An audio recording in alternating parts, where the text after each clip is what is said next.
فاتحہ شہدائے کربلا بسم اللہ الحمدللہ مالک یوم الدین ایاک نعبد و ایاک نستعین اهدنا الصراط المستقیم صراط الذین انعمت علیہم غیر المغضوب علیہم ولا الضالین درود پڑھ دیجئے محمد و آل محمد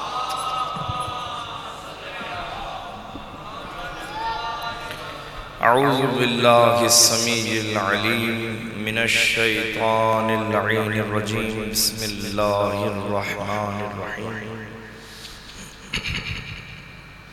الحمدللہ رب العالمین بارئ الخلائق اجمعین والعاقبۃ للمتقین والصلاة والسلام على اشرف الانبیاء والمرسلین وخاتم النبیین سیدنا الممجد بشیرنا المسدد نذیرنا المعید المصطفى الامجد المحمود الاحمد النور المجدد سیدنا و مولانا ابی القاسم محمد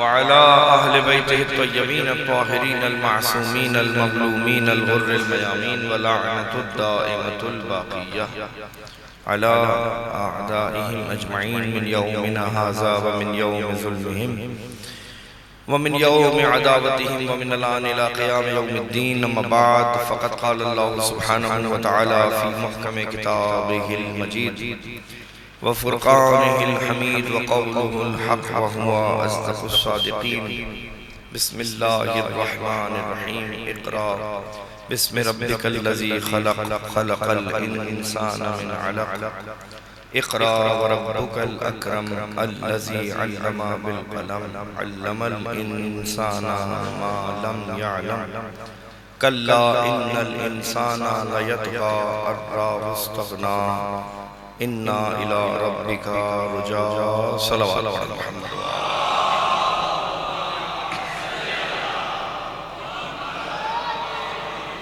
تمام مومنین و مومنات کی حاجات کی برابری کے لیے بالخصوص اہل خانہ کی حاجات کی برابری کے لیے جو لوگ فرش عزا پر بیٹھے ان کی تمام پریشانیوں کی دوری کے لیے جو مرحومین ہیں اب آج ہمارے درمیان نہیں رہے ان سب کی مغفرت اور درجات کی بلندی کے لیے بیماروں کی شفایابی کے لیے شمسیر بھائی موجود ہیں علیل تھے دعا کیجئے خدا بیمار کربلا کے صدقے میں انہیں شفاء کاملہ عاجلہ عطا فرمائے ان ساری دعاؤں کی قبولیت کے لیے ایک مرتبہ بآواز بلند صلوات پڑھیے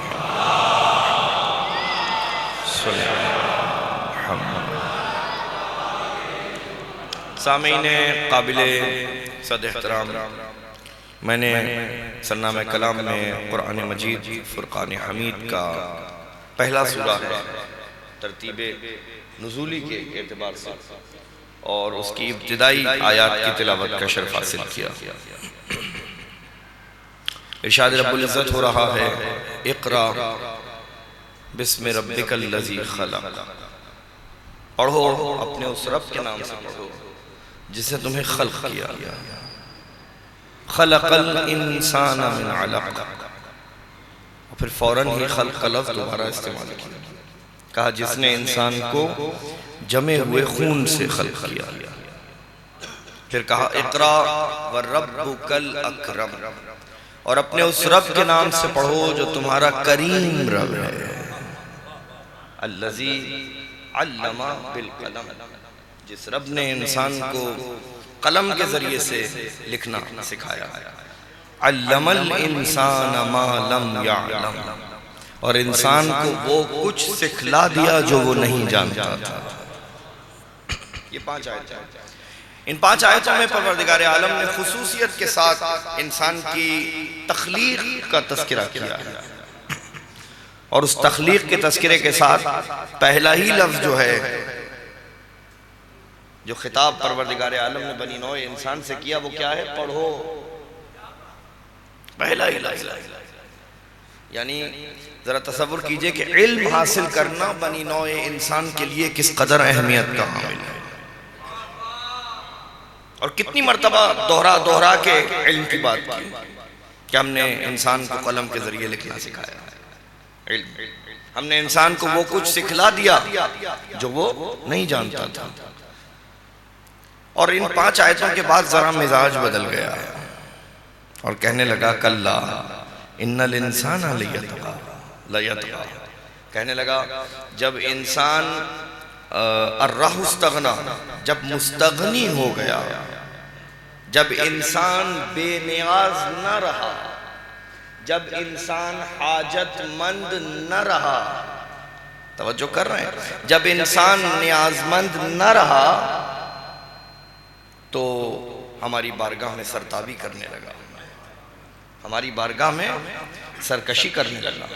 الراہ استغنا، اچھا یہ جو لفظ ہے عالم دین بیٹھے ہوئے ہیں تصدیق کریں گے، یعنی جب انسان مستغنی ہو گیا، یہی لفظ ہے نا عربی میں، مستغنی ہو گیا، یعنی جب تک اسے ضرورتیں تھیں تو ہماری بارگاہ میں جھکا ہوا تھا، جیسے ہی ضرورتیں ختم ہو گئیں، الراہ استغنا، جب اس نے دیکھا کہ میں مستغنی ہو گیا، کلا ان الانسان لیطغی، تو سرکشی کرنے لگا۔ تو اصول بتایا ہے اللہ نے اس آیت میں کہ جب انسان مستغنی ہو جاتا ہے تو سرکشی پر اتر آتا ہے۔ تو غور کیجئے گا، میں کوئی کہنا چاہ رہا ہوں، جب انسان مستغنی ہو جاتا ہے، پھر جب اسے کوئی ضرورت باقی نہیں رہتی، جب اسے کوئی حاجت باقی نہیں رہتی تو وہ سرکشی پر اتر آتا ہے۔ جب انسان مستغنی ہو جاتا ہے تو سرکشی کرتا ہے۔ یہ مستغنی کے معنی معلوم ہے آپ کو؟ لفظ بدلوں، جب انسان غنی ہوتا ہے سرکشی کرتا ہے۔ تو یہ مستغنی ہونا کوئی اچھی بات تو نہیں، ضروری ہے کہ انسان حاجت مند رہے۔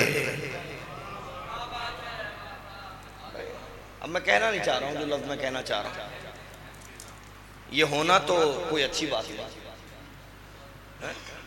اس لیے کہ حاجت مندی چاہیے، ہر آن بارگاہ الہی میں سر تسلیم کو خم رکھے، ہر آن پروردگار عالم کی عبادت میں مصروف رہے، ہر آن اس کی رضا کے حصول اور اس کی خوشنودی کے حصول کے لیے کوشش کرتا رہے۔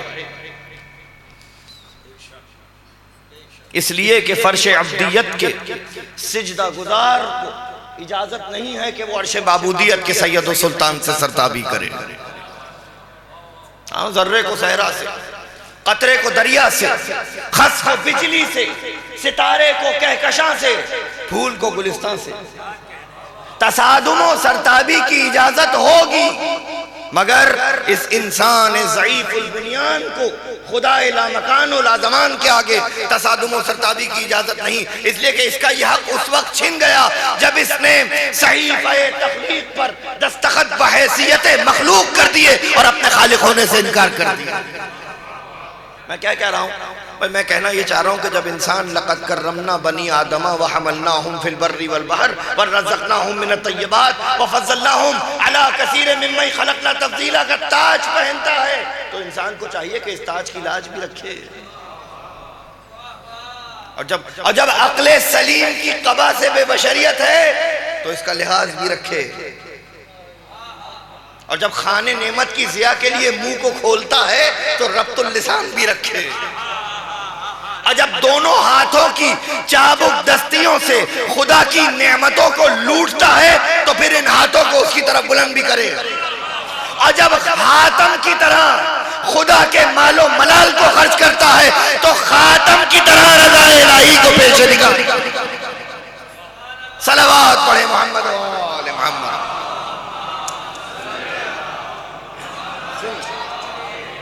زندگی کی ہر زمین پر اور بندگی کے ہر آسمان پر اللہ کی عبادت کرتا رہے، ہر آن اسی سے مانگتا رہے، ہر آن اسی سے سوال کرتا رہے۔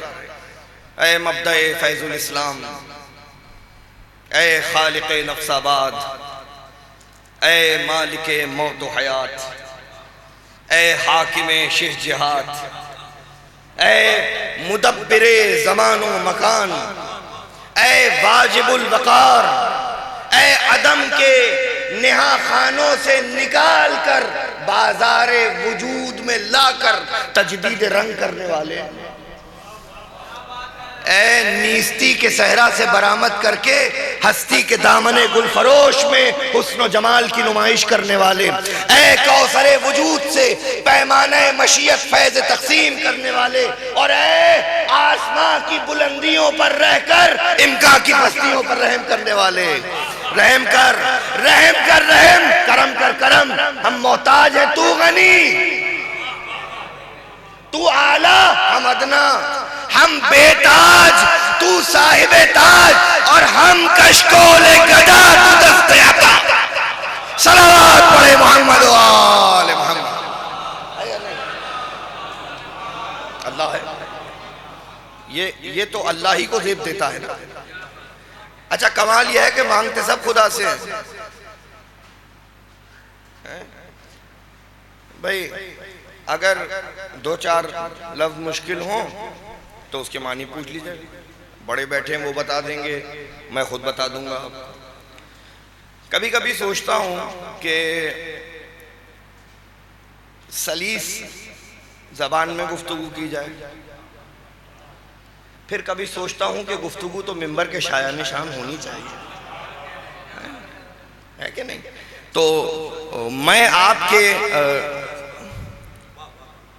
کی جو عمومی زبان ہے اس تک آ جاؤں یہ کمال ہے، یا آپ کو منبر کی خصوصی زبان تک لے آؤں وہ کمال ہے؟ توجہ کر رہے ہیں؟ تو میں آپ کی خدمت میں یہ عرض کر رہا ہوں، دیکھیے میں نے آپ سے کہا بتوں سے کوئی نہیں مانگتا، یہ آپ کو عجیب بات بتا رہا ہوں میں آج آپ کو۔ بھائی آپ کہیں گے یہ سارے ہندو تو بتوں سے مانگ رہے ہیں، یہ سارے ہیں سب مانگ رہے ہیں، وہ بتا رہے ہیں، انہوں نے بہت صحیح بات بتائی، ایشور تو اس کا تو کوئی بت نہیں ہوتا،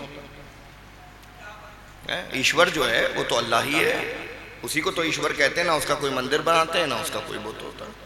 اب یہ تو ایک لمبی بحث ہے کہ وہ کس طریقے سے ان کی ہندو تھیولوجی کے اندر کیسے ترتیب دی جاتی ہے، انہوں نے کس طریقے سے خداؤں کو سمجھا، تری مورتی ہیں، تری دیوی ہیں، اس میں 3 بڑے وہ خدا ہیں، 3 خود ان کی جو ہیں ازواج جو ہیں وہ بھی معاذ اللہ، تو یہ سب باتیں اپنی جگہ پر، لیکن میں آپ سے ایک کلیہ پیش کر رہا ہوں کہ بتوں سے کوئی نہیں مانگتا، مانگتے سب خدا سے ہیں، فرق صرف اتنا سا ہے کہ کچھ نے اس کو خود ساختہ وسیلوں میں ڈھونڈا، اور جب ہم نے ڈھونڈا تو خدا ساختہ وسیلوں میں، یہ فرق ہے، سب ایک تھا، جلوہ رب میں اس طرح ہو گیا، کسی نے اس کو شجر میں دیکھا، کسی نے اس کو بر میں دیکھا، کسی نے اس کو بحر میں دیکھا، کسی نے اس کو کلیوں میں دیکھا، کسی نے اس کو چٹخار میں دیکھا، کسی نے مہاتما کے بدھ میں دیکھا، کسی نے لکشمی کی دیوی میں دیکھا، کسی نے صنم میں دیکھا، کسی نے مریم میں دیکھا، کسی نے کیلسے میں پکارا، کسی نے مندر میں پکارا، کسی نے گرجے میں پکارا، کسی نے مسجد میں پکارا، کسی نے جلدی پکارا، کسی نے دیر سے پکارا، کسی نے پیدا ہوتے کے ساتھ پکارا، کسی نے عمر کے بڑھاپے میں آ کے پکارا، ہے کہ نہیں؟ مانگتے سب خدا ہی سے ہیں، مانگتے سب خدا ہی سے ہیں، بتوں سے تو کوئی نہیں مانگتا، کسی نے جلدی پکارا، کسی نے دیر سے پکارا، اور ایک اور جملہ عرض کروں بھائی، کسی نے مومن نے ہوش آتے کے ساتھ پکارا، اور کافر نے بدرمیان نیل اپنی خدائی کا تماشا اڑتے دیکھ کے پکارا، پکار رہا ہے۔ آج اپنا کاذب خدائی کا تاج فرعون زمین پر رکھ کر کہہ رہا ہے بار الہ بچا لے۔ اچھا تو بھئی اللہ تو ضرب کلیم رکھتا تھا، چاہتا تو وہیں فرعون کو 2 نیم کر دیتا، لیکن نہیں، ایک موج نے فرعون کو اٹھا لیا، اللہ کا کنارے پر پٹک دیا، ساحل پر پٹک دیا، اور کیوں کہ جس جھوٹی زبان سے تم نے اپنی خدائی کا دعویٰ کیا تھا، پہلے اس زبان سے اللہ کی خدائی کا اقرار کر، مان کے کوئی اور ہے جو خدا ہے، اور تیرا دعویٰ جھوٹا ہے۔ ابلیس تجھے ذلیل کر رہا تھا، دروازے پہ دستک دے دے کے ذلیل کر رہا تھا، واقعہ معلوم ہے نا بھائی۔ فرعون جب کمرے میں بیٹھا ہوتا تھا، ابلیس دروازے پہ دستک دیتا تھا، وہ پوچھتا تھا کون ہے، ابلیس دروازے پہ کھڑا ہو کے پوچھتا تھا خدائی کا دعویٰ کرتا، یہ نہیں پتا دروازے پہ کون۔ صلوات پڑھے محمد و آل محمد۔ یہ تو معلوم نہیں تجھے کہ دروازے پہ کون ہے، دعویٰ تو خدائی کا کر رہا ہے۔ تو میں نے کیا جملہ کہا؟ میں نے کہا مومن نے ہوش آتے کے ساتھ پکارا، کافر نے بدرمیان نیل اپنی خدائی کا تماشا اڑتے دیکھ کے پکارا، تو معلوم ہو گیا اصلی اور نقلی کا فرق۔ بھائی اصلی خدا اور نقلی میں یہی تو فرق ہے۔ میں خدا کا لفظ ہٹا کے پھر دوبارہ کہہ رہا ہوں، اصلی اور نقلی میں یہی فرق ہے کہ نقلی پر جب مصیبت آتی ہے پھر گرتا پڑتا اصلی کے در پہ آتا ہے۔ اگر علی نہ ہوتے، صلوات پڑھے محمد و آل محمد۔ میں اللہ کو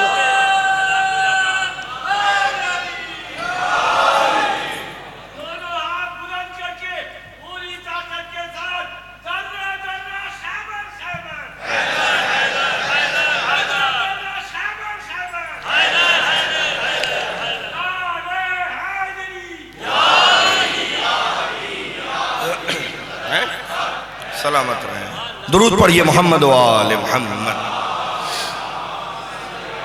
تمہید سے گزرنا ہوں، تمہید باندھنے کی کوشش کر رہا ہوں کہ جو آیت پڑھی اس کی کچھ وضاحت کر سکتے۔ تو اب یہاں جب آپ آ گئے میرے ساتھ، یہاں تک آ گئے، تو دیکھیے کہ فرعون دعوی خدائی کر رہا ہے، اور اب سوال یہ ہے کہ وہ کون سی شے تھی جس نے فرعون کو دعوی خدائی پر اکسایا؟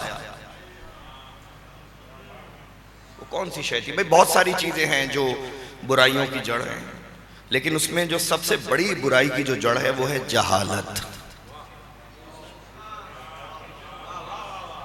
دیکھیں کبھی کبھی جو عالم ہوتا ہے وہ بھی تباہ ہو جاتا ہے، ضروری نہیں کہ ہمیشہ جاہل ہی تباہ ہو۔ بس توجہ کیجئے گا میری بات پر، کبھی کبھی عالم بھی تباہ ہو جاتا ہے۔ میں آپ سے پوچھ رہا ہوں، بھائی جب ابلیس نے سجدہ کرنے سے انکار کیا تھا، عالم تھا یا جاہل تھا؟ عالم تھا۔ ابا واستکبر وکان من الکافرین۔ اب یہ تو میرے اور مولانا کے درمیان بحث ہے کہ کانا وہ تو تھا ہی کافروں میں سے۔ یہ بڑی باریک بات ہے، یہ موضوع نہیں ہے، میں یہاں سے صرف اشارہ دے کے واپس وہاں جا رہا ہوں۔ کانا من الکافرین، اللہ نے کہا وہ تھا ہی کافروں میں سے، یعنی ابھی ہو نہیں گیا۔ یہ عربی کی نزاکت ہے، یہ مولانا کہ میرے درمیان بات واضح ہو گئی، جو عربی جانتے ہیں وہ بھی اس میں شامل ہو جائیں کہ کانا جو ہے وہ بتلا رہا ہے کہ وہ تو تھا ہی کافروں میں سے، یعنی کہ اس نے اپنے کفر کا اظہار زبان سے اب کیا سجدہ نہ کر کے، لیکن جب اللہ نے یہ کہا کہ آدم کو سجدہ کرو تبھی دل میں اس کے کفر آ چکا تھا۔ جبھی اللہ کہہ رہا تھا جو تم دکھاتے ہو میں وہ بھی جانتا ہوں، جو چھپاتے ہو وہ بھی جانتا ہوں۔ صلوات پڑھے محمد و آل محمد۔ اور جھگڑا، اب یہاں سے بات آگے بڑھے گی۔ بھائی جھگڑا کس بات پر ہو رہا ہے؟ تخلیق پر جھگڑا ہو رہا ہے۔ پہلا جھگڑا ہے نا ہوا اور مشیت کا جھگڑا ہے، تخلیق پر جھگڑا ہو رہا ہے۔ وہ کہہ رہا ہے کہ تو نے اسے مٹی سے بنایا، میں سجدہ نہیں کروں گا، اور میں تو آگ سے بناؤں گا۔ یہی تو جھگڑا تھا، اسی بات پر جھگڑا تھا، اور یہی وجہ ہے کہ پروردگار عالم نے، بس میں نے بات کو یہاں روک دیا اور میں سرنامہ کلام پہ واپس آ گیا۔ یہی وجہ ہے کہ پروردگار عالم نے خصوصیت سے تخلیق انسان پر پہلے کلام میں گفتگو کی ہے۔ بسم اللہ الرحمن الرحیم، اقرا بسم ربک الذی خلق، پڑھو اس رب کے نام سے پڑھو جس نے تمہیں خلق کیا۔ یہ ذرا خلق دیکھیے گا، جس نے تمہیں خلق کیا۔ بسم اللہ الرحمن الرحیم، سبح اسم ربک الاعلی الذی خلق فسوی والذی قدر فہدی۔ رب اعلیٰ کے نام کی تسبیح پڑھو۔ یہ تخلیق خدا دیکھیے، کہہ رہا رب اعلیٰ کے نام کی تسبیح پڑھو۔ کون رب اعلیٰ؟ الذی خلق، جس نے انسان کو خلق کیا۔ پھر کہنے لگا فسوی، ٹھیک ٹھیک خلق کیا۔ والذی قدر فہدی، اور جب خلق کر چکا تو مقدار کے مطابق انسان کی ہدایت کر دی۔ بسم اللہ الرحمن الرحیم، والتین والزیتون وطور سینین وہذا بلد الامین لقد خلقنا الانسان فی احسن تقویم، ہم نے انسان کو احسن تقویم پر خلق کیا ہے۔ جتنا بہترین ہم انسان کو بنا سکتے تھے اتنا بہترین ہم نے انسان کو بنایا ہے۔ کوئی کسر نہیں چھوڑی. بسم اللہ الرحمن الرحیم. اب میں کیا کروں؟ سوروں کا آغاز ہے. هل اتى على الانسان حين من الدهر لم يكن شيئا مذكورا انا خلقنا الانسان من نطفة امشاج نبتليه فجعلناه سميعا بصيرا انا هديناه السبيل اما شاكرا واما كفورا. سورہ دہر. اب کہہ رہا ہے کہ کیا انسان کو وہ وقت یاد نہیں؟ ہم انسانوں کو مخاطب کر کے کہہ رہا ہے کہ تم لوگوں پر ایک زمانہ ایسا بھی گزرا ہے کہ جب تم کوئی قابل ذکر شے نہیں تھے مگر اس قابل نہیں تھے کہ تمہارا ذکر کیا جاتا. هل اتى على الانسان حين من الدهر لم يكن شيئا مذكورا انا خلقنا الانسان من نطفة امشاج. اللہ وہ ہے جس نے تمہیں مخلوط پانی سے خلق کیا. فجعلناه سميعا بصيرا. اور اللہ وہ ہے جس نے تمہیں سننے والا اور دیکھنے والا بنایا. سورہ حجرات میں کہنے لگا یا ایھا الناس انا خلقناکم من ذکر و انثی وجعلناکم شعوبا وقبائل لتعارفوا. اے انسانو، ہم نے تمہیں ایک مرد اور ایک عورت سے خلق کیا. خلق کو دیکھیے، اللہ کا خلق دیکھیے. ہم نے تمہیں ایک مرد اور ایک عورت سے خلق کیا. وجعلناکم شعوبا وقبائل لتعارفوا. اور ہم ہیں کہ جس نے تمہیں قوموں اور قبیلوں میں تقسیم کر دیا تاکہ تم ایک دوسرے کو پہچان سکو. کیا کمال کی خلقت ہے. اور اب اس بہترین خلقت کے بعد جبکہ اللہ نے انسان کو خلق کرنے میں کوئی کسر نہیں چھوڑی. بسم ربک الذی خلق الانسان من علق. پڑھو اس رب کے نام سے پڑھو جس نے تمہیں خلق کیا. خلق الانسان من علق، جس نے تمہیں خون کے قطرے سے خلق کیا. تو کوئی کسر نہیں اٹھا رکھی، ٹھیک ٹھیک خلق کیا. اور اب کہہ رہا ہے سورہ انفطار میں کہنے لگا، شکایت کر رہا ہے اللہ، شکایت کر رہا ہے. کہہ رہا ہے یا ایھا الانسان ما غرک بربک الکریم. اس بہترین خلقت کے بعد وہ کون سی شے تھی کہ جس نے تجھے اپنے رب کریم سے روگرداں کر دیا؟ کون رب؟ الذی خلقک، وہ رب جس نے تجھے خلق کیا. پھر کہا فسواک، ٹھیک ٹھیک خلق کیا. پھر کہا فعدلک، تیرے کیمیائی اجزاء میں توازن قائم کیا. یہ باریکی دیکھیے خلق کی. ذرا ایک لیب ٹیسٹ رپورٹ تو نکلوائیے تو معلوم ہو کہ کیمیائی اجزاء کیسے توازن سے کھڑے ہوئے ہیں. اللہ کہہ رہا ہے میں نے تیرے کیمیائی اجزاء میں توازن قائم کیا. اور پھر کہا فی ای صورت ما شاء رکبک، اور پھر جیسا چاہا ویسا بنا کر تجھے دنیا میں بھیج دیا. بھئی کمال ہو گیا. تو یہ جو میرا اور آپ کا چہرہ ہے نا، یہ خالق حقیقی کی چاہ ہے. توجہ کر رہے ہیں بھئی؟ اللہ نے جیسا چاہا ویسا بنایا. اگر آپ دیکھنا چاہتے ہیں کہ اللہ کی چاہ کیا ہے تو ذرا ایک دوسرے کے چہروں کو تو دیکھیے. یہ چاہ ہے اللہ کی. کوئی کسی کے چہرے کو کچھ کہہ نہیں سکتا، اس لیے کہ یہ چہرہ اللہ کی چاہ پہ بنا ہوا ہے. بہت قیمتی بات عرض کر رہا ہوں. اس نے جیسا چاہا ویسا. اچھا بھائی، اب آواز دی، کہنے لگا هو الذی یصورکم فی الارحام کیف یشاء. اللہ وہ ہے جو تمہاری صورتوں کو بطن مادر میں بنا لیا کرتا ہے. یہ جو چہرے ہیں نا، کیا خوبصورت اور حسین چہرے ہیں. اللہ کہہ رہا ہے قرآن میں کہ میں نے یہ صورتیں بطن مادر میں بنائی ہیں. یصورکم فی الارحام. یصور کے معنی کیا ہے؟ تصویر بنانے والا، مصوری. کیا سورہ حشر کی آیت بھول گئے؟ هو اللہ الخالق الباری المصور لہ الاسماء الحسنی. وہ خالق ہے، خلق کرنے والا ہے. باری ہے، وجود بنانے والا ہے. پھر کہا مصور ہے، تصویریں بنانے والا ہے. تو بھئی یہ جو میرا اور آپ کا چہرہ ہے، یہ خالق حقیقی کی بنائی ہوئی تصویر ہے. اچھا بھئی، مصور تو دنیا میں بھی ہوتے ہیں. میں نے کل ہی مونا لیزا کی پینٹنگ کا ذکر کیا تھا، وہ بھی کسی مصور کا شاہکار ہے کہ نہیں؟ مصور دنیا میں بھی ہوتے ہیں، مصور وہ بھی ہے، مگر دنیا کے مصور کی مصوری میں اور اس کی مصوری میں فرق ہے. دیکھیے، دنیا کے مصور کو تصویر بنانے کے لیے روشنی چاہیے، ورنہ دنیا کا مصور تصویر نہیں بنا سکتا. بھئی آپ مجھے ایک مصور نہیں دکھا سکتے جو اندھیروں میں تصویریں بناتا ہو. تو دنیا کے مصور کو تصویر بنانے کے لیے روشنی چاہیے، اور اللہ ایسا مصور ہے جو اندھیروں میں تصویریں بنا لیا کرتا ہے. رک جائیے. بھئی دنیا کے مصور کو تصویر بنانے کے لیے کینوس چاہیے، کاغذ چاہیے. لیکن اگر کینوس نہیں ہوگا تو دنیا کا مصور تصویر بنا نہیں سکتا. مگر اللہ ایسا مصور ہے جو قطرہ آب پہ تصویر بنا لیا کرتا ہے. ہے یا نہیں؟ اچھا بھائی دنیا کے مصور کو تصویر بنانے کے لیے جگہ چاہیے، یہ لگا کہ جگہ ہی نہیں ہوگی تو تصویر کیسے بنائے گا؟ مگر اللہ ایسا مصور ہے جو شکم مادر میں تصویریں بنا لیا کرتا ہے۔ اچھا بھائی تو کمال ہے کہ نہیں اس کی مصوری میں؟ اب رک جائیے بھائی، دنیا کے مصور کا شاہکار جب بن کے تیار ہو جائے تو اب آپ اسے آگ سے بچائیے، اس لیے کہ اگر آگ لگ گئی تو ساری تصویر جل جائے گی۔ آپ اسے پانی سے بھی بچائیے، اس لیے کہ پانی پڑ گیا تو سب رنگ بہ جائیں گے۔ آپ اسے مٹی سے بچائیے، اس لیے کہ اگر مٹی پڑی تو پھر تصویر نظر نہیں آئے گی۔ آپ اسے دھوپ سے اور ہوا سے بھی بچائیے، اس لیے کہ اگر ہوا میں پڑی رہی، دھوپ میں پڑی رہی تو سارے رنگ پھیکے پڑ جائیں گے۔ تو یہ دنیا کے مصور کا شاہکار ہے، جب بن کے تیار ہو جائے تو مٹی سے بھی بچائیے، پانی سے بھی بچائیے، ہوا سے بھی بچائیے، آگ سے بھی بچائیے۔ اور وہ ایسا مصور ہے، اس کی مصوری کا کمال یہ ہے کہ دنیا کا مصور جن چیزوں سے اپنی تصویریں بچاتا ہے وہ انہی چیزوں سے اپنی تصویریں بناتا ہے۔ صلوات پڑھیں محمد و آل محمد۔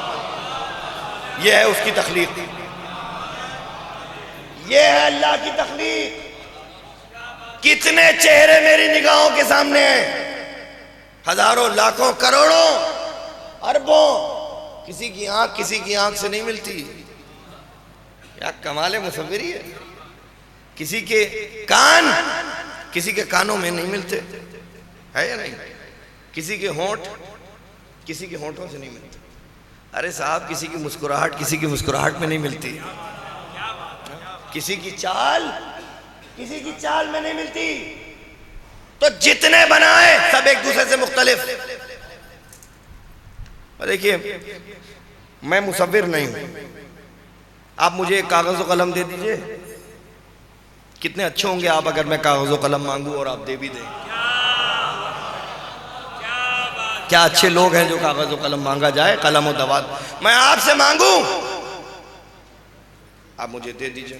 اب مجھے یوسف کا واقعہ یاد آ رہا ہے کہ یوسف کو جب بازار مصر میں لایا گیا بیچنے کے لیے تو بڑے بڑے عمراء اور رؤساء نے اپنے خزانوں کے منہ کھول دیے تھے یوسف کو خریدنے کے لیے، بلکہ وہ بوڑھی عورت بھی لے آئی تھی چرخہ اپنا اور آ کے اس صف میں بیٹھ گئی تھی جو یوسف کے خریداروں کی صف تھی، اس میں بیٹھ گئی۔ آخر بوڑھی عورت اپنا چرخہ جو کاٹتی تھی وہ لے کر آ گئی۔ بڑے بڑے بادشاہ عمراء رؤساء نے اپنے خزانوں کے منہ کھولے ہوئے تھے، وہ بھی آ کر بیٹھ گئی۔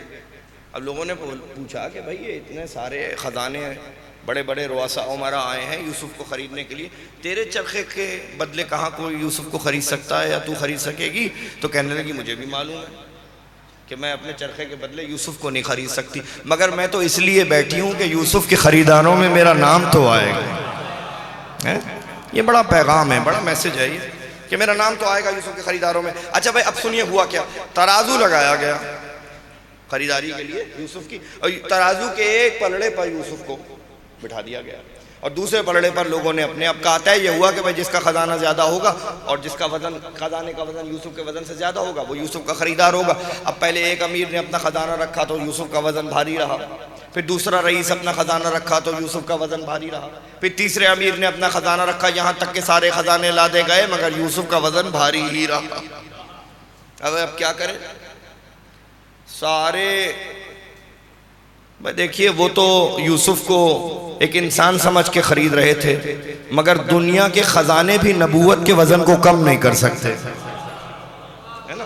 تو یوسف کا وزن تو بھاری ہی رہا۔ اور میں کیوں آپ کو واقعہ سنا رہا ہوں؟ اب جب یوسف نے دیکھا کہ میری قوم مجھے خرید رہی ہے، بیچ رہی ہے اور ان سے خریدا نہیں جا رہا، ان سے سودا بن نہیں رہا، تو یوسف نے اپنی قوم سے کہا کہ بھئی کاغذ و قلم لے کر آؤ، میں ایسی بات لکھ دوں کہ پھر تم اس پلڑے پر رکھو تو اس کا وزن بھاری ہوگا۔ جیسے ہی یوسف نے مانگا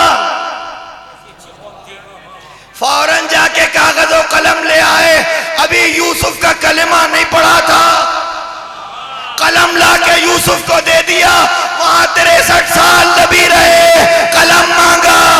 صلوات پڑھے محمد و آل محمد۔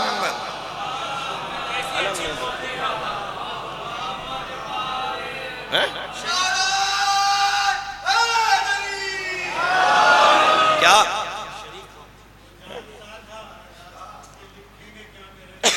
اچھا کہ لکھیں گے کیا میرے سرکار لے آتا. سبحان اللہ. ایک مرتبہ صلوات پڑھ دے محمد و آل محمد پر. تو علم کی بات ہو رہی ہے اور پڑھا لکھا مجموعہ بیٹھا ہوا. تو میں آپ سے اگر ایک کاغذ قلم مانگوں کہ بھائی لائیے کاغذ قلم مجھے دے دیجئے, ایک بالش کا چہرہ, 2 آنکھیں, 1 ناک, 1 منہ, میں بھی بنا لوں.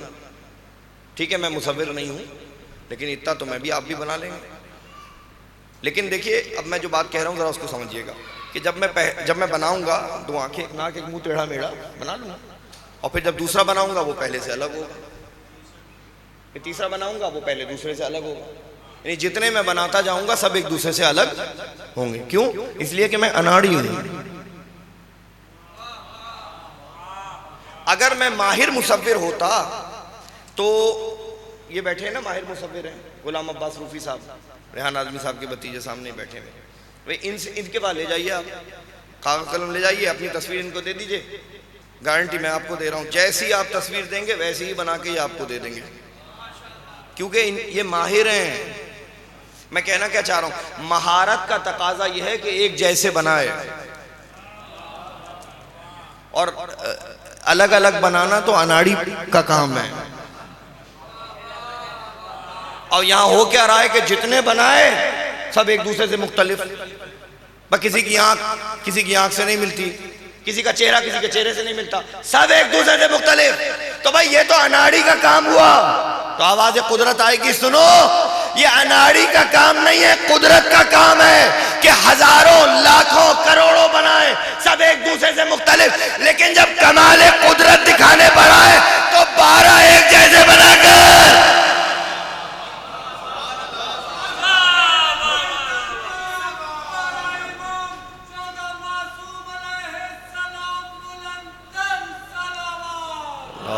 صلی علی محمد. جیسا پہلا ویسا درمیانہ, جیسا درمیانہ ویسا آخر. بھائی رات بھر بستر پر علی سوتے رہے, کفار یہی سمجھتے رہے محمد سو رہے ہیں, اور حضرت جابر نے جناب باقر کو چلتے ہوئے دیکھا, کہنے لگے ایسے چل رہے جیسے محمد چلتے تھے. صلوات پڑھے محمد و آل محمد.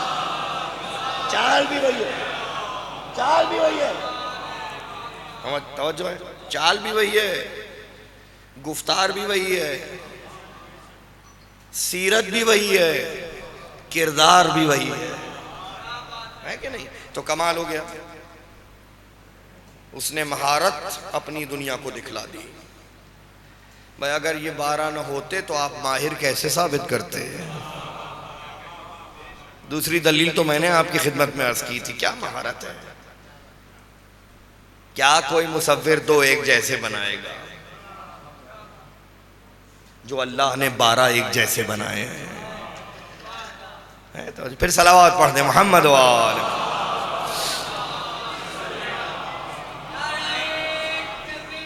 اللہ اکبر.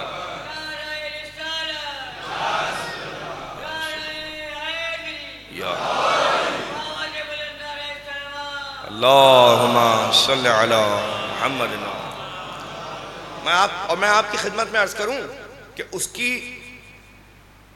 نے پورے اختیار کے ساتھ اس کائنات کو خلق کیا.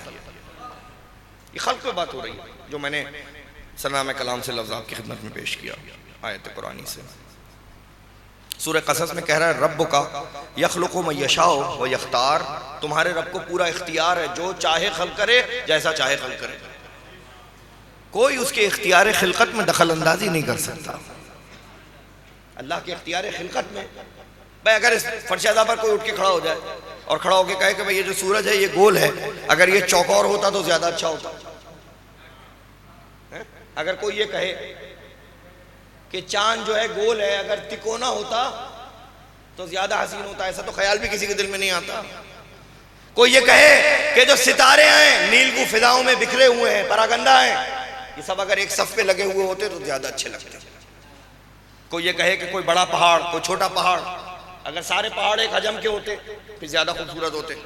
کوئی کہے کہ جو درخت ہیں، کوئی لمبا درخت، کوئی چھوٹا درخت، کوئی پتلا درخت، کوئی موٹا درخت، تو یہ سارے درخت اگر ایک نصاب سے ہوتے تو زیادہ خوبصورت معلوم ہوتے. تو کوئی کہہ کے تو دکھائے. بھائی جتنے باہر اللہ کے ماننے والے گھوم رہے ہیں اس کی جان کو آ جائیں گے، کہیں گے تم ہوتے کون ہو؟ نظام خلقت میں دخل اندازی کرنے والے. یہی کہیں گے تم ہوتے کون ہو؟ نظام خلقت میں دخل اندازی کرنے والے. تو یہی تو میں کہہ رہا ہوں کہ نظام خلقت میں دخل اندازی کا حق نہ ہو، نظام ہدایت میں دخل دینے بیٹھ جا. صلوات پڑھے محمد و آل محمد. اس کی مرضی جو چاہے خلق، اور اس نے کائنات کے کسی ایک ذرے کو بھی بیکار پیدا نہیں کیا. سورہ نحل بسم اللہ الرحمن الرحیم.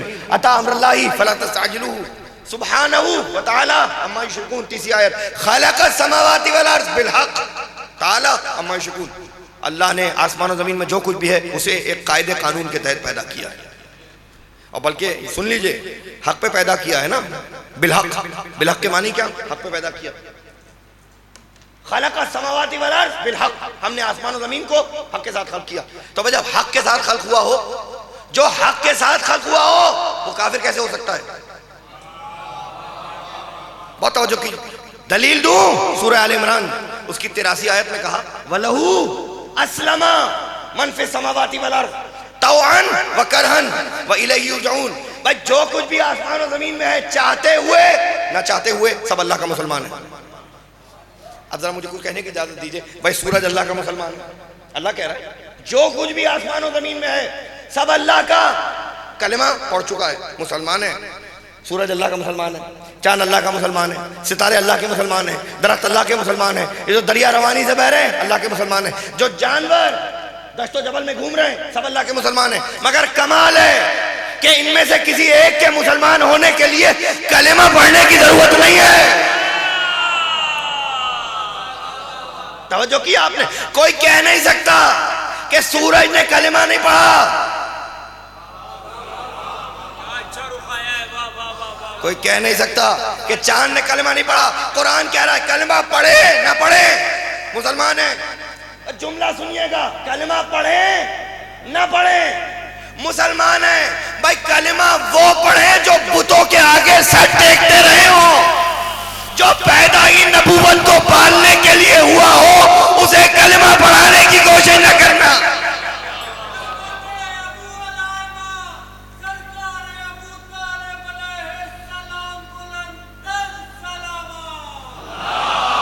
نبوت کو پالنے کے لیے، نبوت کو جو ہے نبوت کو پالنے کے لیے، تو اس کا اختیار ہے. اس نے اپنے اختیار کے ساتھ اس کائنات کو خلق کیا. اور اب جب یہاں تک میرے ساتھ آ گئے تو ذرا سا میں اب ذرا گفتگو کو یہاں سے آگے بڑھا رہا ہوں، اور بس اب زیادہ زحمت سماعت نہیں دوں گا. سورہ اعراف میں کہنے لگا 54ویں آیت میں الا لہ الخلق والامر تبارک اللہ رب العالمین. اللہ کے لیے خلق ہے اور اللہ کے لیے امر ہے. اب ذرا سا میں آپ کی توجہات کا طالب ہوں، اس لیے کہ قرآنی موضوع اور قرآنی دقتوں کو آپ کے سامنے پیش کرنے کی کوشش کر رہا ہوں. ایک مرتبہ اور صلوات پڑھ دیجئے محمد و آل محمد.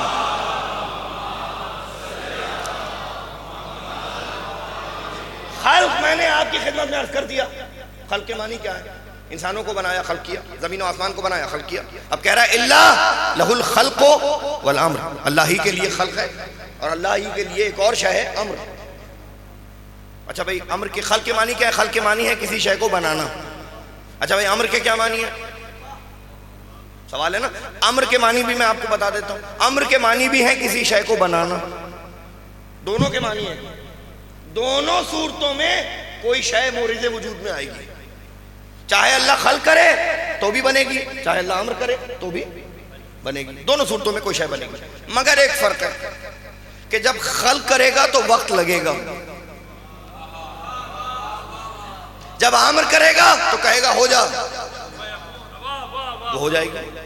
دلیل دوں، سورہ فرقان 25واں سورہ ہے قرآن مجید کا، اس کی 59ویں آیت میں کہنے لگا الذی خلق السماوات والارض الذی خلق السماوات والارض وما بینہما فی ستۃ ایام، اللہ وہ ہے جس نے آسمان و زمین کو خلق کیا، اس کے درمیان جو کچھ بھی ہے اسے خلق کیا. کتنے دنوں میں خلق کیا؟ 6 دنوں میں خلق کیا. بھائی 6 دن کیوں لگ گئے؟ بھائی ہم مکان بنائے تو سمجھ میں آتا ہے ٹائم لگتا ہے، یا اللہ کو 6 دن کیوں لگ گئے؟ تو چاہتا تو امر کر دیتا، لیکن اللہ نے آسمان و زمین کو خلق کیا، اور چونکہ خلق کر رہا ہے لہذا فرق کو رکھ کے بتلا دیا کہ 6 دن لگ گئے. اور اس کی بھی تفصیل آگے ہے کہ بھائی 2 دنوں میں آسمان بنا اور 3 دنوں میں زمین بنی، لیکن وقت لگ گیا. کیوں؟ اس لیے کہ خلق ہو رہا ہے. خلق السماوات والارض، آسمان و زمین میں جو بھی فی ستۃ ایام، کتنے دنوں میں؟ 6 دنوں میں بنا، اس لیے کہ خلق ہو رہا ہے. اب ذرا سنتے چلتے جائیے گا میرے ساتھ. تو آسمان و زمین خلق ہوئے، وقت لگ گیا. اب چلیے سورہ، یہ میں نے سورہ فرقان 25واں سورہ کی 59ویں آیت پڑھی تھی. اب سورہ آل عمران 30واں سورہ اور اس کی 59ویں آیت دوبارہ پڑھ رہا ہوں. کہنے لگا انا مثل عیسیٰ عند اللہ کمثل آدم خلقہ من تراب ثم قال له کن فیکون. کہنے لگا ہمارے نزدیک تو عیسیٰ کی مثال بالکل ایسی ہے جیسے آدم کی مثال تھی. یہ کب ہوا؟ یہ آیت کب نازل ہوئی؟ یہ مباہلے سے 2 آیتیں پہلے کی آیت ہے. 61ویں آیت مباہلہ ہے، یہ 59ویں آیت ہے. 59 جب عیسائی رسول اللہ سے مناظرہ کر رہے تھے مدینے میں، اور وہ یہ کہہ رہے تھے کہ معاذ اللہ عیسیٰ اللہ کے بیٹے ہیں، تو یہ دلیل دی ہے قرآن نے کہ ان مثل عیسیٰ عند اللہ کا مثل آدم. بھائی ان عیسائیوں سے کہو کہ ہمارے نزدیک تو عیسیٰ کی مثال بالکل ایسی ہے جیسے آدم کی مثال تھی. خلقہ، بھائی آدم کو ہم نے بغیر ماں باپ کے خلق کیا تھا، اگر عیسیٰ کو بغیر باپ کے خلق کر دیا تو اس میں کون سا کمال ہو گیا؟ یہ دلیل ہے. خلقہ من تراب، ہم نے دونوں کو مٹی سے خلق کیا. توجہ رہے، ہم نے دونوں کو مٹی سے خلق کیا. ثم قال له کن فیکون، پھر ہم نے دونوں کے لیے کہا ہو جا، اور وہ ہو گئے. تو جب خلق میں کن فیکون آ جائے تو وہ امر ہو جاتا ہے. اب ذرا سا میری بات کو سنتے جائیے. میں نے کیا کہا؟ میں بات کو دقیق نہیں کرنا چاہتا. میں نے کہا کہ جب خلق کرتا ہے تو وقت لگتا ہے، اور یہاں عیسیٰ اور آدم کے لیے کہہ رہا ہے کہ میں نے دونوں کے لیے کہا ہو جا، وہ دونوں ہو گئے. تو آدم اللہ کا امر ہے، عیسیٰ اللہ کا امر ہے، اور ہم خلق ہیں. بسم اللہ الرحمن الرحیم، سورہ مومنون 23واں سورہ، اس کی 12ویں 13ویں اور 14ویں آیت. لقد خلقنا الانسان من سلالۃ من طین ثم جعلناه نطفة في قرار مکین ثم خلقنا النطفة علقة فخلقنا العلقة مضغة فخلقنا المضغة عظاما فكسونا العظام لحما ثم انشأناه خلقا آخر فتبارك الله احسن الخالقین. ترجمہ سنیں گے. لقد خلقنا الانسان من سلالۃ من طین، اللہ وہ ہے جس نے انسان کو گیلی کھنکتی ہوئی مٹی سے خلق کیا. ثم جعلناه نطفة في قرار مکین، پھر اس مٹی کو ایک پانی کے قطرے میں بدل کے ایک مخصوص مقام پر پہنچا دیا. ثم خلقنا النطفة علقة، پھر اس پانی کے قطرے کو خون کے قطرے میں بدلا. فخلقنا العلقة مضغة، پھر اس خون کے قطرے کو گوشت کے لوتھڑے میں بدلا. فخلقنا المضغة عظاما، پھر اس گوشت کے لوتھڑے میں ہڈیاں پیدا کی. فكسونا العظام لحما، پھر ان ہڈیوں پر دوبارہ گوشت چڑھایا. ثم انشأناه خلقا آخر، اسی طرح تو ہم ہر ایک کو خلق کرتے ہیں. فتبارک اللہ احسن الخالقین، اور تمہارا رب خلق کرنے والوں میں سب سے بہترین خلق کرنے والا ہے. تو خلق ہو رہے ہیں، 9 مہینے لگ گئے. بھائی یہی روکنا چاہ رہا ہوں، 9 مہینے لگ گئے یا نہیں؟ کیوں؟ اس لیے کہ خلق ہو رہے تھے. اگر امر ہوتے ایک لحظہ بھی نہ لگتا. اب 2 آیات قرآنی کی روشنی میں آپ میرے ساتھ یہاں تک آ گئے. پہلی آیت کہہ رہی ہے آدم اللہ کا امر ہے، سورہ آل عمران. عیسیٰ اللہ کا امر ہے، اور ہم انسانوں کے لیے کیا کہا؟ لقد خلقنا الانسان، خلقنا الانسان، ہم نے انسان کو خلق کیا، ہم اللہ کا خلق ہے. تو چونکہ خلق ہو رہے ہیں لہٰذا وقت لگ رہا ہے. 9 مہینے لگ گئے. آدم، اللہ نے کہا کہ اپنی روح کو پھونکا اور آدم اٹھ کے کھڑے ہو گئے. کسی نے مریم کو 9 مہینے کے حمل سے نہیں دیکھا. تو آدم اللہ کا امر ہے، عیسیٰ اللہ کا امر ہے، میں اللہ کا خلق ہوں. اب میں نتیجہ دوں، میں اللہ کا خلق ہوں، آدم اللہ کا امر ہے. آپ اللہ کا خلق ہیں، عیسیٰ اللہ کا امر ہے. تو میں تو آدم جیسا نہ ہو سکا. دلیل ہے، میں آدم جیسا نہ ہو سکا، آپ عیسیٰ جیسے نہ ہو سکے. تو جب میں اور آپ آدم و عیسیٰ جیسے نہ ہو سکے تو منحوس ملا محمد جیسا کہاں سے ہو جائے گا؟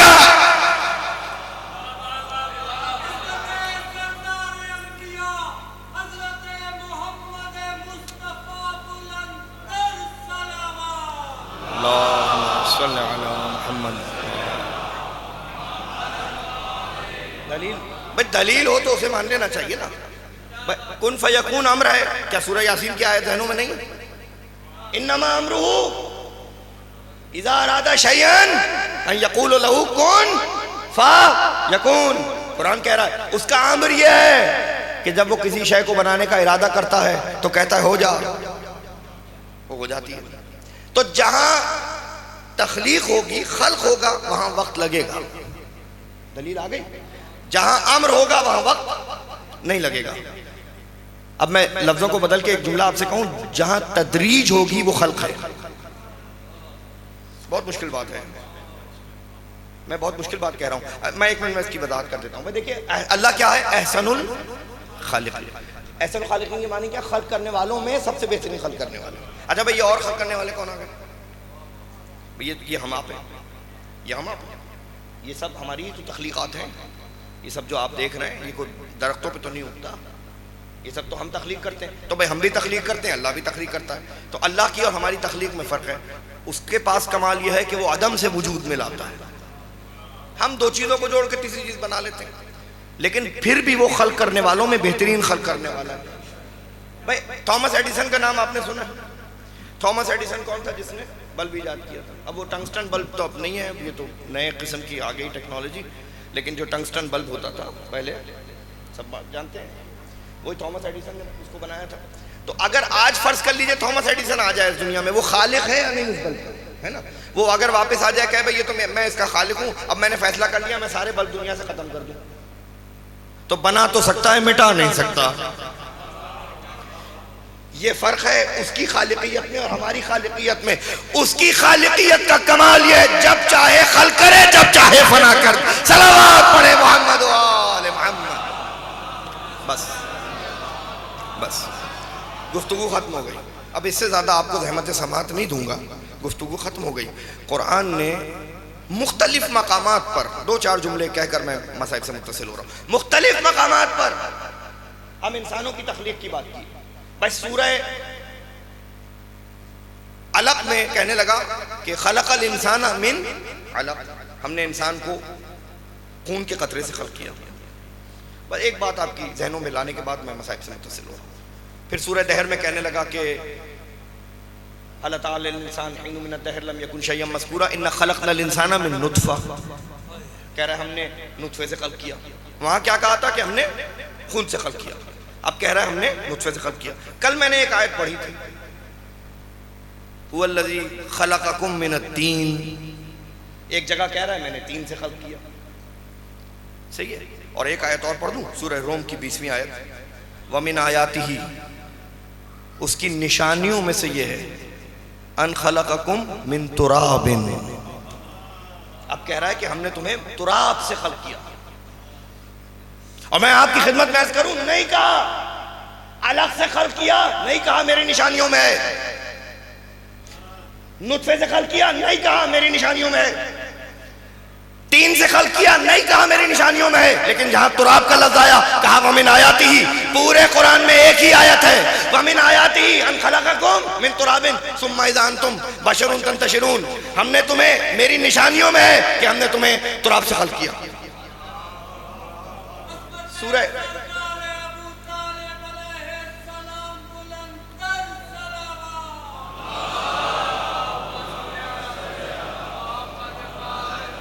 میں کہہ پاؤں جو میں کہنا چاہ رہا ہوں.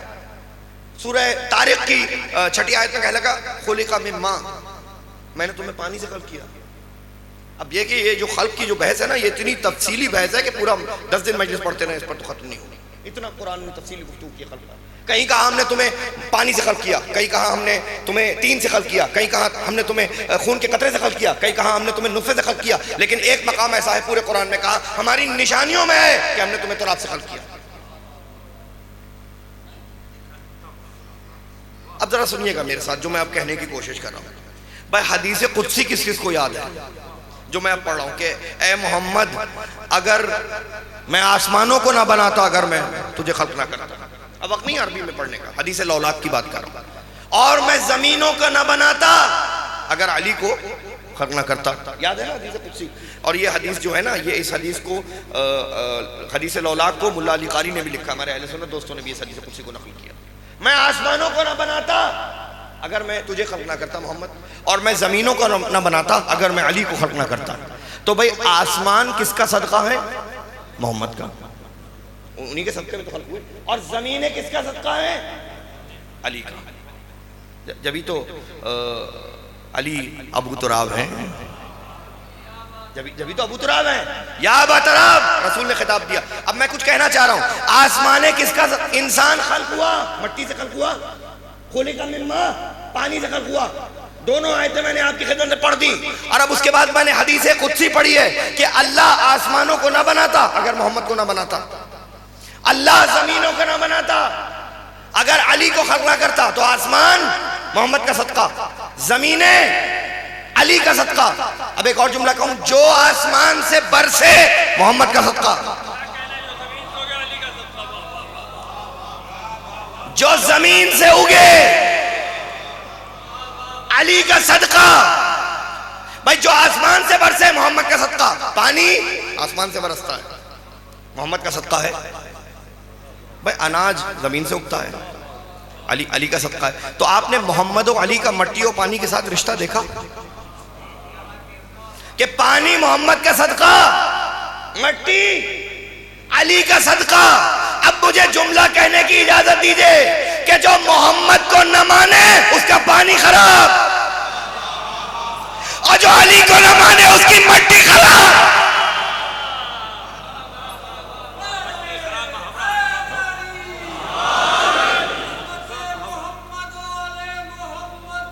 توجہ کیا؟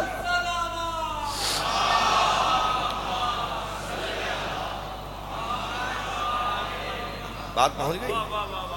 صدقہ ہے یہ پانی محمد کا. بس اور اگتا بھی نہیں کچھ زمین سے اگر صدقہ نہ برسے محمد کا. کیا رشتہ ہے مٹی اور پانی کا؟ کیا رشتہ ہے؟ کیا آپ زمین میں فصل لگا دیں پھر انتظار کریں کہ پانی برسے گا؟ یہ پانی صدقہ تھا محمد کا، جس پانی کے لیے محمد کی آل ترستی رہی. بس عزاداران مظلوم کربلا، خدا آپ سب کو کربلا معلیٰ کی زیارت نصیب فرمائے. ہم سب کو، مجھ سمیت سب کو جتنی جلدی ہو سکے کربلا جائیے. اور ایک مجرب نسخہ میں آپ کو بتا دیتا ہوں. اگر آپ کے دل میں خواہش ہے نا کربلا جانے کے لیے مال و اسباب کی ضرورت نہیں ہوتی. آپ خواہش آپ کے دل میں ہے اور آپ یہ منت مانیے کہ جب میں کربلا جاؤں گا تو روضہ امام حسین میں زیارت وارثہ حضرت عباس کی نیابت میں پڑھوں گا. یہ منت مانیے. آپ کو حضرت عباس کربلا کی زیارت کروائیں گے. مگر جب آپ کربلا جائیں گے، اور جو لوگ کربلا گئے ہیں، تو جیسے ہی آپ کربلا میں داخل ہوتے ہیں جس سمت سے، اب مجھے نہیں پتا کتنی سمتوں سے لوگ کربلا میں داخل ہوتے ہیں. میں ایک ہی دفعہ کربلا گیا ہوں اور میں نے ایک ہی دفعہ میں یہ منظر دیکھا ہے. یہ بیٹھے زائر امام حسین کے کاروان لے کے جاتے ہیں. آپ تصدیق کیجئے گا، جب آپ امام حسین کے روضے کی طرف جانے کا قصد کرتے ہیں تو سامنے پہلے حضرت عباس کا روضہ نظر آتا ہے، اور اس روضے کے اوپر ایک تحریر لکھی ہوئی ہے، یا ساقی عطاشی کربلا، اے کربلا کے پیاسوں کو پانی پلانے والے. اے حضرت عباس. سنیں گے عباس کون ہے؟ پانی تو نہیں لا سکے نا عباس، لیکن سنیں گے عباس کون؟ عباس ہیں امام حسین کے لشکر کے سالار. سالار لشکر. سالار کیا جانتے؟ سالار کا کام کیا ہوتا ہے؟ سالار کا کام ہوتا ہے کہ دشمن فوج کے مقابل اپنی فوج کو لڑا کے رکھنا. 30,000 کم سے کم تعداد ملتی ہے تاریخ میں یزید کی فوج کی، اور 30,000 سے 72 کو عصر عاشور تک لڑائے رکھنا عباسی کا کام تھا. حضرت عباس کو ہم نے ان کی شجاعت کے عنوان سے پہچانا ہے، حالانکہ حضرت عباس کو سلام ان کی اطاعت کے عنوان سے کرتے ہیں. ایھا العبد الصالح المطیع للہ ولرسولہ ولامیر المؤمنین. شجاع ہے عباس، اور عباس کو میدان میں لڑنے کی اجازت تو نہیں ملی. تو جائیے دیکھیے نا تاریخ میں جا کر کہ عباس نے اپنی شجاعت کو کہاں آزمایا ہے. جائیے تاریخ اٹھا کر دیکھ لیجیے عباس نے اپنی ساری شجاعت کنویں کھودنے میں لگائی کہ حسین کے بچوں کو پانی مل جائے. میدان کی اجازت نہیں ملی لیکن عباس کوشش کرتے رہے. اور میں آپ کی خدمت میں جملہ عرض کروں, میں نے تاریخ میں دیکھا ہے کہ عباس کی شخصیت وہ ہے کہ جب سے امام مظلوم کربلا میں داخل ہوئے ہیں تب سے عصر عاشور تک کسی مورخ نے, کسی راوی نے حضرت عباس کو کچھ کھاتے پیتے ہوئے نہیں دیکھا کربلا. عجیب طریقے سے میں کچھ باتیں آپ کی خدمت میں عرض کر رہا ہوں, کسی نے نہیں دیکھا. پتہ نہیں سرکار حضرت عباس نے کربلا میں کیا کھایا کیا پیا نہیں معلوم, مگر مجھے اتنا ضرور معلوم ہے کہ جب محرم آتا ہے تبرک بڑھتا ہے پہلی محرم سے, لیکن کسی شہید کی حاضری نہیں رکھی جاتی. جب 8 محرم آتی ہے عزا خانوں میں حاضری رکھی جاتی ہے, یا حضرت عباس ہماری جانب سے حاضری قبول کیجئے, نہ جانے آپ کب سے پیاسے ہیں, نہ جانے آپ کب سے بھوکے ہیں, ہماری طرف سے نذرانہ قبول کیجئے. یہ ہے حضرت عباس کہ جب امام کی خدمت میں آئے ہیں تو امام کہتے ہیں عباس تمہیں میدان میں جانے کی اجازت نہیں ہے. حالانکہ بڑا شغف تھا, بڑا شوق تھا عباس کو. جب عباس کو شب عاشور یہ معلوم ہو گیا کہ صبح جنگ ہوگی تو جائیے مقاتل دیکھیے. علی اکبر کو بلایا اور علی اکبر سے بلا کر پورا معاملہ طے کر لیا. علی اکبر میں اور تم کافی ہیں, صبح جیسے ہی مارکا کھلے گا اس لشکر کو سمیٹ دیں گے. ابھی یہ بات چل ہی رہی تھی, عباس تلوار کو تیز کر رہے تھے, کیا دیکھتے ہیں بھتیجی آئی ہے. بھتیجی نے کہا چچا بابا نے آپ کو یاد کیا ہے, یہ شب عاشور تھی. عباس اسی حالت میں اٹھے, تلوار ہاتھ میں تھی, ایک مرتبہ سر جھکا کر سرکار سید الشہداء کے خیمے میں گئے تو کیا دیکھا, بہن اور بھائی بیٹھے ہوئے ہیں, حسین میں اور زینب میں کچھ گفتگو ہو رہی ہے, نہ جانے کیا طے پا رہا ہے.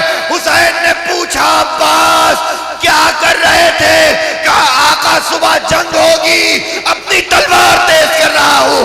کہنے لگے عباس تلوار کو نیام میں رکھو. عباس نے جو جملہ سنا, مقتل کہتا سر نہیں اٹھایا, تلوار کو نیام میں رکھ لیا. اطاعت کا عالم یہ ہے, نیام میں رکھا, مگر سنیں گے کیا کہتے ہوئے رکھا.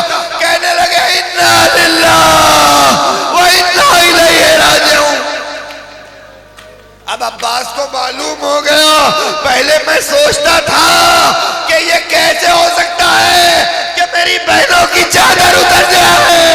اب مجھے سمجھ آ گیا, عاشور کا دن آیا, امام کی خدمت میں حاضر ہوئے, امام کی خدمت میں آئے, کہا آقا مجھے میدان کی اجازت دے دیجئے. امام نے کہا عباس تم میرے لشکر کے سالار ہو. عباس نے کہا آقا کس لشکر کا تذکرہ کر رہے ہیں, وہ لشکر جو گنج شہیدہ میں سر کٹا کے سو رہا ہے. عباس اجازت نہیں ہے. اب یہی جملہ تھا, ایک مرتبہ خیمے سے باہر نکلے, گردن کو نوڑا کر بیٹھ گئے. کیا دیکھتے ہیں بھتیجی بار بار اس خیمے میں جا رہی ہے جس میں سوکھے ہوئے مشکیزیں رکھے ہوئے. رہا نہیں گیا, عباس سے رہا نہیں گیا, بھتیجی کے پیچھے خیمے میں گئے. کیا دیکھا, سکینہ مشکیزوں میں کچھ ٹٹول رہی ہے. پھر بچی نے ایک مشکیزہ نکالا, اس مشکیزے کو اپنے رخساروں سے لگایا. عباس سے منظر دیکھا نہ گیا, دوڑ کے بچی کو آغوش میں لیا. بیٹی سکینہ مجھے بتاؤ, کہا چچا پیاس علاتا. بیٹی تمہاری پیاس برداشت نہیں ہوتی, ذرا بابا سے اجازت دلواؤ. بچی نے اجازت دلوائی. ایک جملہ سکینہ سے کہا, ایک جملہ عباس سے کہا. عباس سے کہنے لگے عباس بڑی سفارش لے کر آئے ہو. سکینہ سے کہا سکینہ چچا کو اجازت دلوا رہی ہو, شام غریبہ میں چادر اترے گی. میں کہوں مولا سب بتا دیجئے, شمر کے تماچے پڑیں گے, کانوں سے گوشوارے چنیں گے, دامن میں آگ لگے. اجرکم اللہ. جاؤ عباس علم لے جاؤ, مشکیدہ لے جاؤ۔ عباس چلے اور گھوڑے کو نہر میں ڈالا، مشکیدے کو بھرا۔ میں بہت تیزی سے روایت کو مکمل کر رہا ہوں۔ راوی کہتا ہے عباس واپس پلٹے، اور اب عباس کی کوشش ہے کہ کسی طرح پانی خیمے میں پہنچ جائے۔ اس اسنا میں شقی نے وار کیا، میرے غازی کا ایک شانہ قلم ہو کر زمین پر گرا۔ عباس نے جلدی علم دوسرے بازو میں تھام لیا، دوسرا وار ہوا، دوسرا شانہ قلم ہوا۔ جو کربلا نہیں گئے اللہ انہیں زیارت کرائے۔ حضرت عباس کے صدقے میں مصائب میں یہ دعا مانگ رہا ہوں، بی بی زہرا اپنے عاشقوں کو، اپنے چاہنے والوں کو کبھی عباس کی زیارت کرائی۔ ایک بازو کہاں کٹا ہے، دوسرا بازو کہاں کٹا۔ جو کربلا گئے ہیں وہ جانتے ہیں، دونوں بازو قلم ہو گئے۔ مشکیدے کو منہ میں دبایا، اور اب عباس کی کوشش ہے کسی طرح خیمے میں پہنچ جائیں۔ اس اسنا میں ایک تیر چلا، تیر کا چلنا تھا، پانی مشک سکینہ سے بہ گیا۔ اب جو پانی بہا تو سنیں گے اسپِ باوفا سے کیا کہنے لگے۔ اسپِ باوفا سے کہنے لگے اب مجھے کہاں خیمے میں لے جا رہا ہے، اب میرے پاس پانی نہیں ہے، اب تو ہاتھ بھی سلامت نہیں کہ دوبارہ پانی بھروں۔ رک جا اسپِ باوفا، ایک اور تیر چلا، چشم عباس میں پیوست ہوا، آواز دی آقا میرا سلام قبول کیجئے۔ آواز جو سنی نا، جوان بھائی کی آواز سنی، علی اکبر نے شانے کو تھاما، کہتے ہوئے اٹھے، عجیب مرثیہ پڑھتے ہوئے اٹھے، یا آخی فانکسر ظہری، عباس میری کمر ٹوٹ گئی۔ اجرکم اللہ۔